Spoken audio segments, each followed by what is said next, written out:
Frank will join us throughout the baseball season with a look at the Philadelphia Phillies. You can follow Frank on Twitter at Frank Klose. That's Close with a K. Frank Klose with a K. Klose. Phillies are back in action today, taking on the Orioles. You can also check out Frank's work over at sportstalkphilly.com, and he joins us now on the Sports Bash 97.3 ESPN as the Phillies are back, and so is the mailbag. Frank, welcome aboard, my friend. How are you? I'm doing well, gentlemen. How about you? Doing okay, Frank. Good to hear from you, bud. Yeah, same here. And congratulations on your new addition. Thank you so much. Haven't slept since, but she's doing very well, baby girl. Well, obviously, the baseball season's back, and a lot of questions coming in on this 2017 edition of the Phillies, who I don't know what the expectations are for people out there, but let's start off with that for you, Frank. Last year, expectations kind of low. 2 years ago, really low. What are the expectations for you for this 2017 team? Well, I think right now the 2017 team is there basically to learn how to function as a major league team. That's why they brought in some of the veteran players who aren't going to be around for much longer, but they're really going to bring a sense of stability and have a lineup function in the way it's supposed to function. And then I think the goal is that by later in the season, some of the guys at AAA, like the Nick Williams of the world, the Roman Quinns, the J.P. Crawfords, that they're knocking down the door saying, hey, it's time to let us up into the major league. So really this year is really a lot of that, and just hoping we get to the trade deadline and see some of these players at AAA push the other guys out. Frank, let's get to some of the mailbag questions that came in. It looked like you got a bunch of them, but let's hit on some here. A lot about the rotation. I think the rotation's interesting because they have some veteran mix. They've got some young guys. They have some young guys that got a shot at the big league level last year, like Jake Thompson and Zach Eflin. So I count about 7 or 8 guys for 5 spots. Yeah, really, the Phillies are stacked with starting pitchers this year, something that they did not have last year. I think with the veteran addition, Clay Buchholz, with Jeremy Hellickson, I think those 2 guys are going to be at the front end of the rotation no matter what. Again, they might fall into the category of people who might not be there later in the year if somebody from AAA pushes them up. But for now, those 2 guys are going to anchor the front of the rotation. And I think the Phillies were very, very happy with Jared Eichhoff last season. I think he really showed that he's not what he appeared to be when the Phillies acquired him, which was just somebody at AAA who could throw in the majors right away and have things tossed, which is what they needed when they subtracted Hamels. But he's turned into a really, really nice pitcher, and I would say that he's a good candidate to pitch third in the rotation.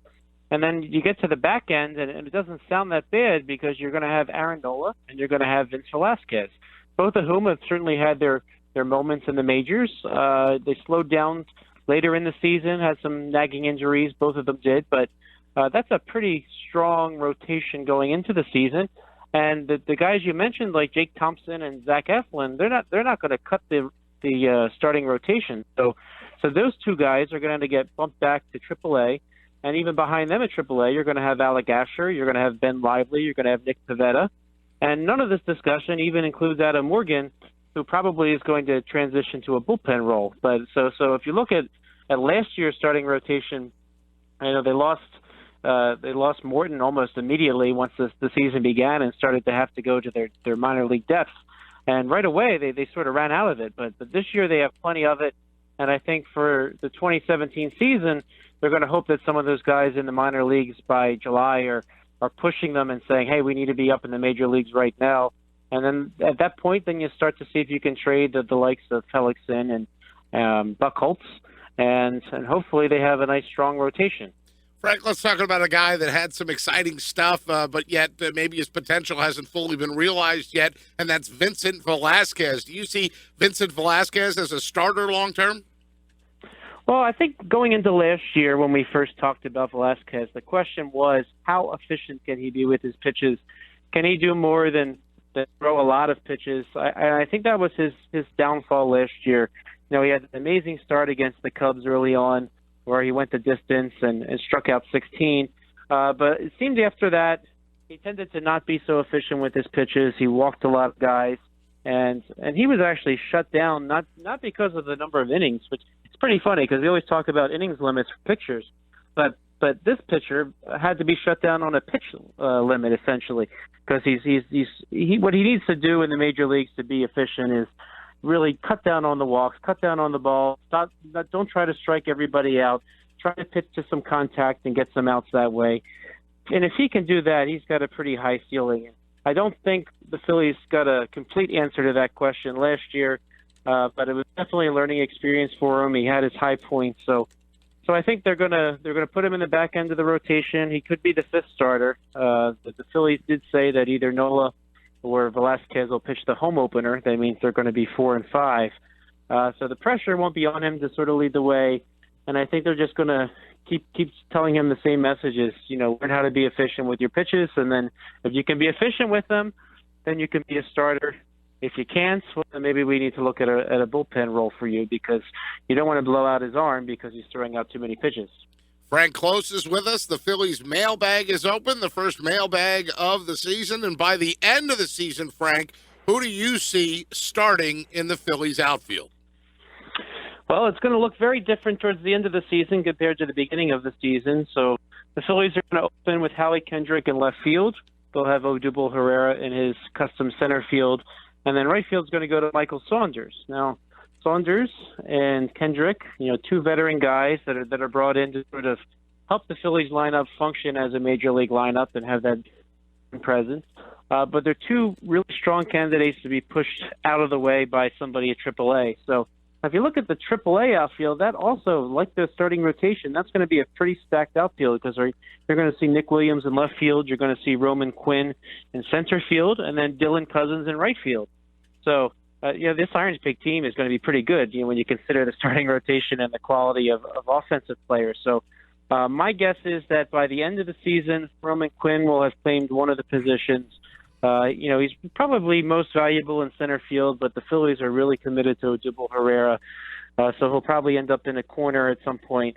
And I think Nick Williams has the edge over Cousins to come up next. So I would not be shocked if there's an outfield of Quinn and probably in left field at that point, and maybe Nick Williams in right field and Odubel Herrera in center. And that's not to say that somebody like Aaron Altair isn't going to have a significant impact on the major league roster. It could be that he gets a lot of the bats against some tough left-handed pitchers. Aaron Altair can play center field. He can play right field. He can play left field. So Aaron Altair probably will figure into the mix, but not as a starter. But they certainly have a lot of depth, and I wouldn't be shocked too if even Cousins gets a look in September if things keep going well for him. So the Phillies actually have a problem of a lot of depth, which is something a problem that a lot of people would like to have. Well, speaking of depth, they've got young talent too. How about a question you got in the mailbag here from Michael? He wants to know about the 2016 Reading crew, which had a lot of talent. Who are some of those guys that we could see jump over AAA and make the big club out of spring training? Well, I don't think anybody's really going to jump over AAA. To answer that question, I think the guy asking the question, our friend Michael, he was looking for the likes of Cousins, and Hoskins to be those guys. I don't think it'll be those types of players from last year's Reading team. But what I think you will see might be a couple players who were with Reading a good amount of last year and moved on to AAA at some point. The two names that really came to mind for me in terms of opening day, I think Yoeli Rodriguez has a real shot to be a left-handed arm in the Phillies bullpen. Last year, the Phillies thought they had some options. They thought they had James Russell. They thought they had the likes of Elvis Araujo, and none of them really seemed to work out. Daniel Stumpf was with the team last year. So one thing they didn't really determine last year was who are my left-handed arms in the bullpen.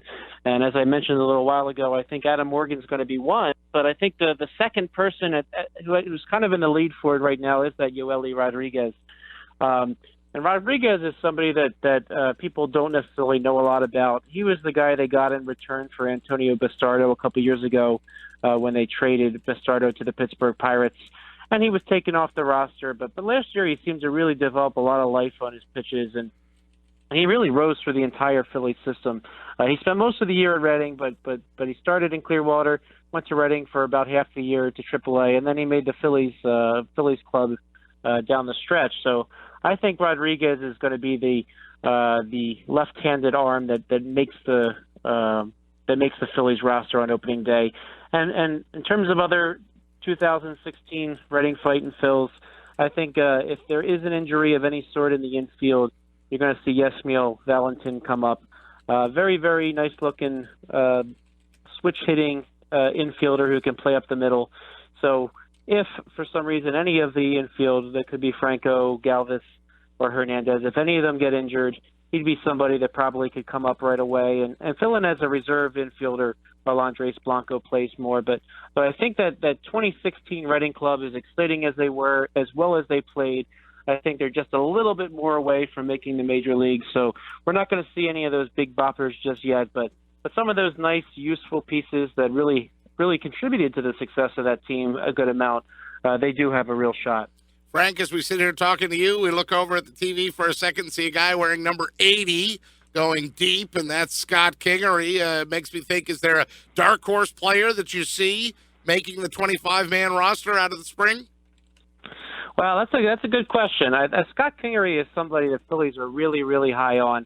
He's not on the 40-man roster yet, which kind of complicates his chances. But I think if there's – see, last year Tommy Joseph came out of absolute nowhere and sort of ended up claiming a spot on the Phillies after a month. But the only type of person I could think of doing something like that we might not think about is maybe somebody like Mario Hollins, who's sort of vanished into oblivion. He's somebody in minor league camp. He's not even in the major league camp, but if he gets his fastball back, maybe he has a shot. But part of the problem with a lot of this is the 40-man roster is just jam-packed, and it's really hard to give chances to people that aren't on it, because once you add somebody, then you have to lose somebody. And, I look at the 40-man roster right now, probably the two most likely to go would be the likes of Luis Garcia and maybe even though they carried him all last year, Tyler Goodell, who's a nice player, but he when you look at the team's depth, who they can afford to lose the most. I mean, they really can't afford to lose anybody. But I don't think you'd like to see somebody like him just go away, because he's not going to be a starter for you at both AAA or the major leagues. But finding those roster spots is going to be really, really hard. So it would have to be somebody on the 40-man roster to really jump up and grab a spot. But I'd also say Brock Stassi has a chance. He's going to play some outfield this spring. He won the Eastern League MVP 2 years ago. Last year he hit 267 at AAA. He did a decent job. It wasn't, knock you over solid at AAA, but he did show progress towards the end of the year. And I think he's somebody who could be, if he's able to play the outfield. That's something he's done in winter leagues, but Brock Stassi can add the infield to his mix this winter.